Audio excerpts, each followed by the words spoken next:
për shkak të ligjit. Kemi parasysh që edhe parashikimet ligjore për këtë kategori janë të tilla, kam parasysh për ato qoftë civile, por edhe ato penale, që çdo ligj ka parashikuar çdo gjë bëhet interes të fëmijës dhe të mitrëve.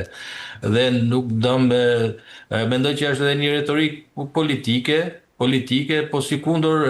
lidhet me ushtrimin e drejtave që kanë çdo kush, pavarësisht moshës, pavarësisht kufizimit ligjor për të protestuar dhe kjo është e drejtë e tyre absolute dhe kushtetuese, por përballja e këtyre e ftërive me emocionet që ato kanë për të protestuar dhe reagimi që është i policisë kuptohet do të bëjë në farë mënyrë ngjallat emocionin tonë çdo kujt të cilët policia vihet përballë të mitrëve, por nuk besoj që jemi para një skenari i cili keq përdoren të mitër për arsye politike apo për arsye të protestave, sepse të mitrit dhe çdo kush ka të drejtë protestojë për të armën e tij, të familjes së tij, të jetojnë këtë vend. Dhe arsyet e të cilët njerëzit po protestojnë janë të shumta. Kemi parasysh bjerrje demografike, e cila tashmë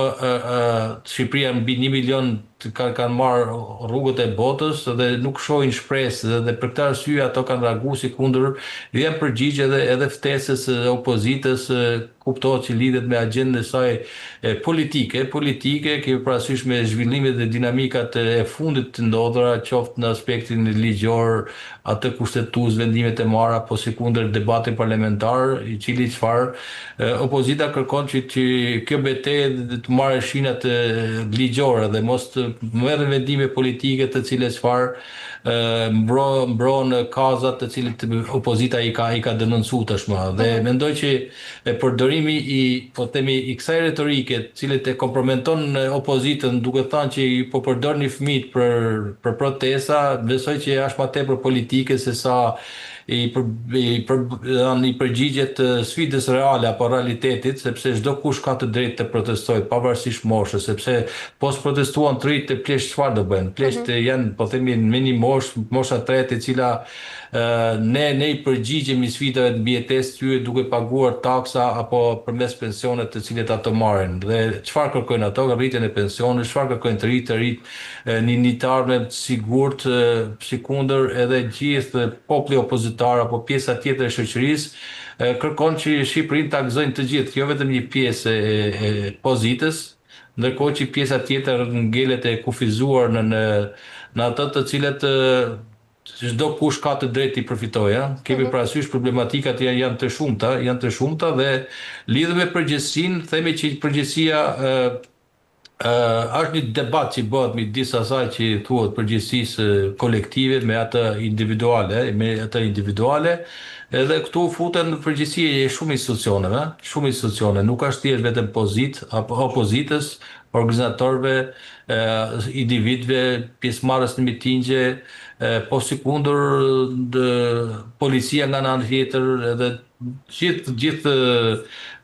strukturat të cilet janë të përfshira dhe si e tillë edhe fëmijët nuk besoj që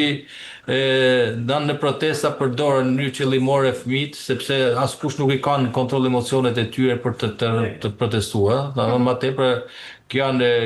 individuale se sa të jetë një pjesë e një strategjie të mirë organizuar apo mirë menduar për t'i përdorur ato si mburoj për qëllimet e protestës. Jo, e qartë, por duhet të ketë një përgjegjësi, po them nga ana e organizatorëve për të mbrojtur këta të mitur të cilët marrin pjesë në protestë. E nderuar, e para këtë mbrojtje është ta jep ligjit e kushtetuesa, ashtu siç e tham, për shkak të kufizimeve që lidhen me moshën dhe po themi edhe gjithë parashikimit ligjor, qoftë kodit penal, po edhe ato të civil, pikërisht këta janë bënë në ligji ka parashikuar mbrojtjen e posaçme, veçantë të tyre dhe çdo gjë bëhet në interes të fëmijëve, madje edhe parashikimet penale lidhen me çdo lloj veprimtarie, po themi të miturve.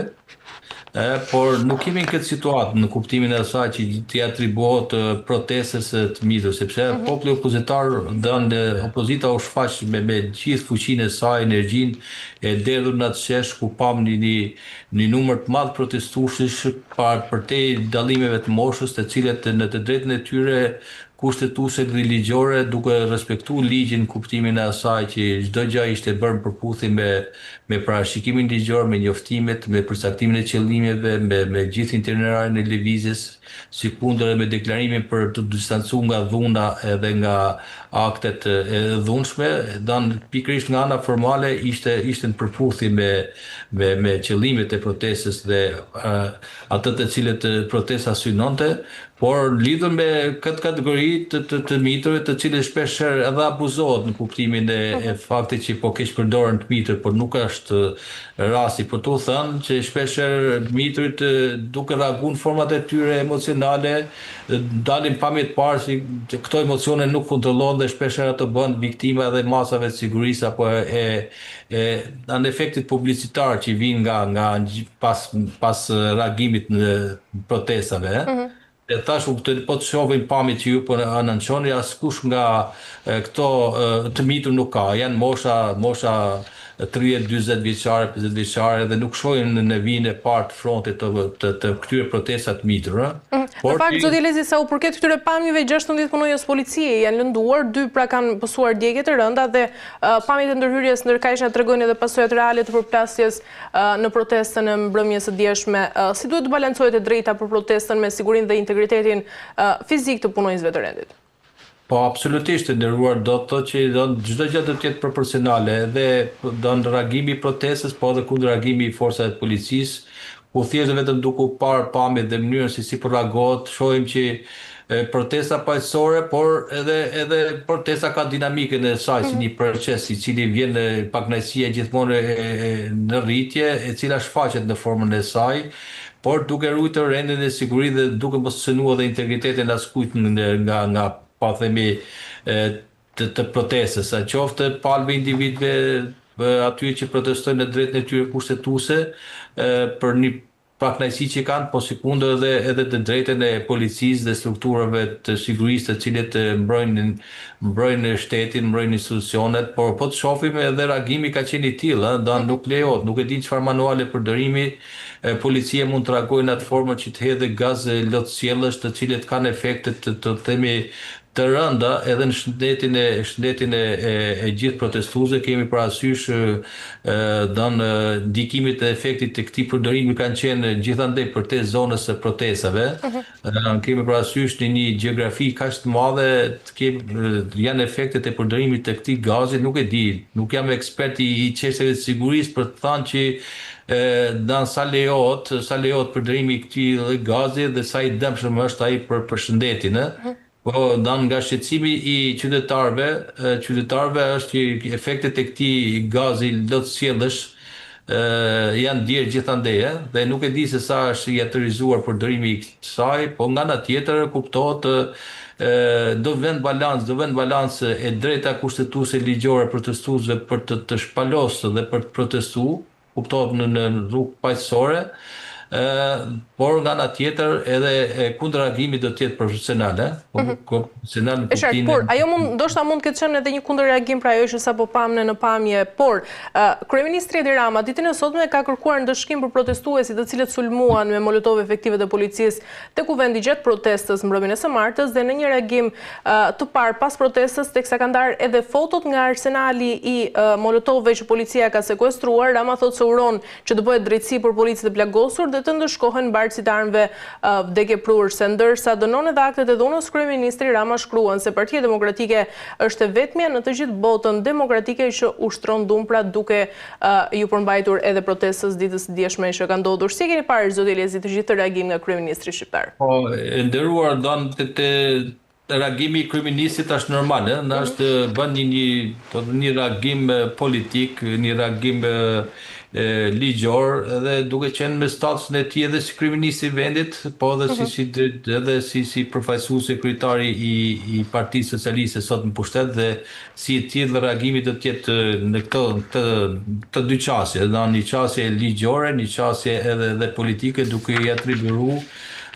don gjithë përgjegjësinë organizatorëve të saj, organizatorëve të saj në rastin konkret opozitës, por nuk është thjesht vetëm Partia Demokratike aty, sepse kjo është një organizim i gjithë spektrit politik opozitar, pavarësisht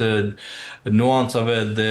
flamujve të opozitës, të cilët janë bërë së bashku në të drejtën e tyre për të protestuar për pakënaqësinë që ato kanë gjithmonë në rritje për qofër ato problematika dhe agendat politike të cilat tashmë janë bërë të njohura, zhvillimet e fundit qofshin ato të vendimet e gjykatës kushtetuese të cilët opozita çfarë kërkon zbatimin e këtij vendimin, kuptimin e asaj që çdo institucion në pavarësinë e tij çfarë do të zbatojë edhe vendimet e një pushteti tjetër dhe këtu kemi parasysh edhe këtë reagim të opozitës përmes protestave, e cila çfarë ka kërkuar që betejën parlamentare në kushte që nuk i ka arritur qëllimet dhe objektivat e kësaj për shkak të forcës dhe numrit kartona që ka opozita, ta zgjeroj përmes protestave popullore, të cilët kanë qenë të vijuse, nuk ka thjesht vetëm ka qenë edhe para 2 javësh, por të kemi edhe një protestë tjetër me mas simbolike dhe me ma emocionale që lidhen me 20 shkurtin,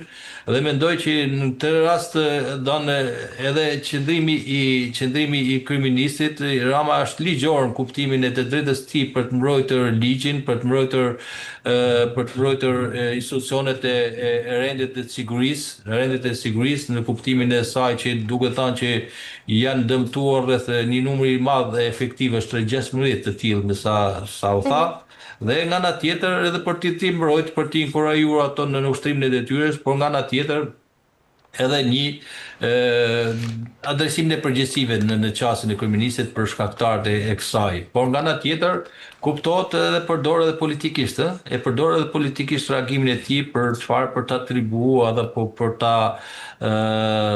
për ta zhvlerësuar kazën e opozitës, e cila sipas në qasjen e kryeministit është një opozitë destruktive, një opozitë që bën protesta të dhunshme